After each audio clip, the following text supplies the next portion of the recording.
अब ये pie chart है, इसमें प्रकाश द्वारा पुस्तक निकालने में किया गया व्यय जो है वो दर्शाया गया है। इसका अध्ययन करके इनके उत्तर देने हैं। ये मुद्रण की लागत 30%, ये कागज की लागत 15%, अन्य व्यय है, रॉयल्टी है 16 है, और ये जिल्द बांधना है। ये टोटल 100% है, गिना दो, ठीक है।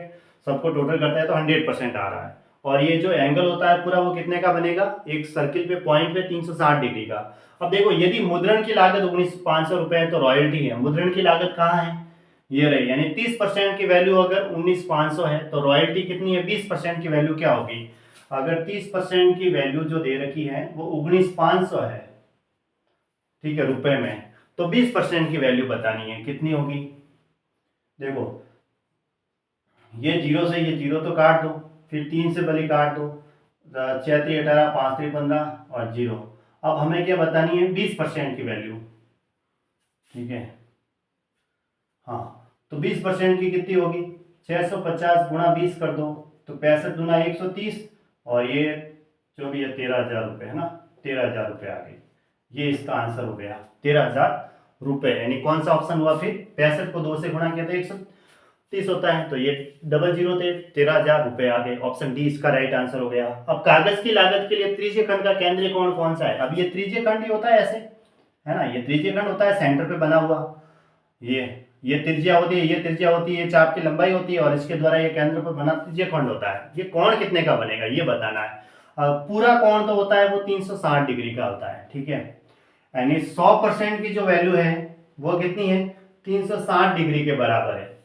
हमें तो 15% की वैल्यू बतानी है, वो कितने डिग्री का होगा।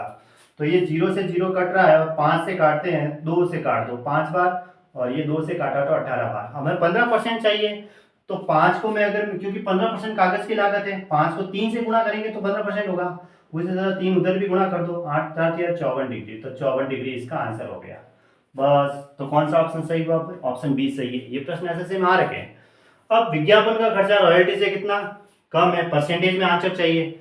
अब विज्ञापन का खर्चा तो है 16%, अब रॉयल्टी से कितना कम है, रॉयल्टी से तुलना किससे कर रहे हैं, रॉयल्टी से कर रहे हैं, रॉयल्टी है वो 20% है, तो कितना कम हुआ, 20 में से 16 गया तो प्रतिशत कमी निकालनी है ना। कमी देखो कितना है, 20 में से 16 गया 4, कमी निकालनी है तो ज्यादा वैल्यू को नीचे रखनी होगी, क्योंकि तुलना भी इसी से करे, 20 गुणा 100। अब देख लो, ये 5 बार कटा और ये 20 बार, तो कितना आया 20%। 20% इसका आंसर हो गया 20%, यानी ऑप्शन सी सही है ना। ऐसे निकालनी है प्रतिशत कमी, ठीक है। इसमें कमी निकालनी है तो दोनों का अंतर लिखो। अब कमी निकालनी है, पहले तो 20 में 16 गया 4, अब कमी निकालनी है तो ज्यादा वैल्यू नीचे रखेंगे, 20 को नीचे रख दो, गुणा 100 लिख दो, परसेंटेज में आंसर चाहिए।